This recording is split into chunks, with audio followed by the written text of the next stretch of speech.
Welcome to the Scottish Minuteman. This episode, Blame was devolved in 1999.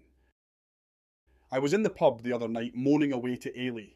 Scotland's a mess, I said. You can't get a dentist. Roads are wrecked. Schools are struggling. Holyrood's had years to sort this. Maybe it's time someone else took over. She didn't argue with the frustration, just looked at me and said, Maybe. But are we sure we're blaming the right folk? That stopped me in my tracks a bit. She went on, Health and education, aye, they're devolved. But the big stuff, energy policy, immigration, pensions, welfare, the currency, still all controlled by Westminster.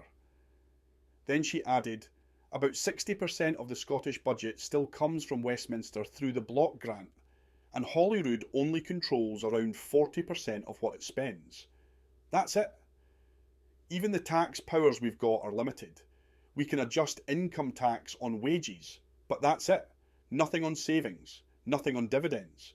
And we can't raise money through VAT, fuel duty, or alcohol duty. All of that's still set by Westminster. I muttered, but income tax is contentious. Folk don't want to pay more. She nodded. That's why the system feels rigged. Westminster keeps control of the taxes most folk don't notice. But Holyrood's left with the only one people do, income tax. So any time Scotland needs more money, it has to raise it from people's wages and take the political hit for it. Meanwhile, the real levers that could actually change the economy, locked away. I gave it another go. They still get more money per head than the rest of the UK. She shook her head. Because we need it. We've got an older population, remote communities, tougher geography. It's not a bonus. It's the minimum needed to keep things afloat. Then I threw out the classic, what about the ferries? She didn't flinch. Aye, they were badly handled, but think about it. Westminster wastes billions on dodgy PPE or scraps HS2 halfway through. Nobody resigns, not a peep. But here, one ferry contract and its wall-to-wall headlines. Ministers hounded. Resignations demanded. That's not just scrutiny. It's theatre. And she was right. There's more political theatre in Scotland than in Westminster. And it's not by accident. It's a performance. A distraction. Designed to keep us divided. Because as long as people are busy blaming Holyrood, they're not asking who's really in charge. I said, folk are fed up. That's why reform's creeping in. She didn't blink. And reform would hammer Scotland. Their anti-immigration stance might go down well in the south, but here, we need workers, in the NHS, in care, in farming. Their policies don't fit a country trying to hold communities together. Still, I grumbled. Feels like nothing's getting fixed, just constant arguing about independence. She looked at me square. That's because it's the one thing Scotland isn't allowed to decide.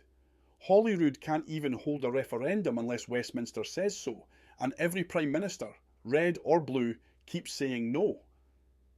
They all talk about respecting the will of the people, but only some people, usually the ones clinging to the past, not the ones looking for a future.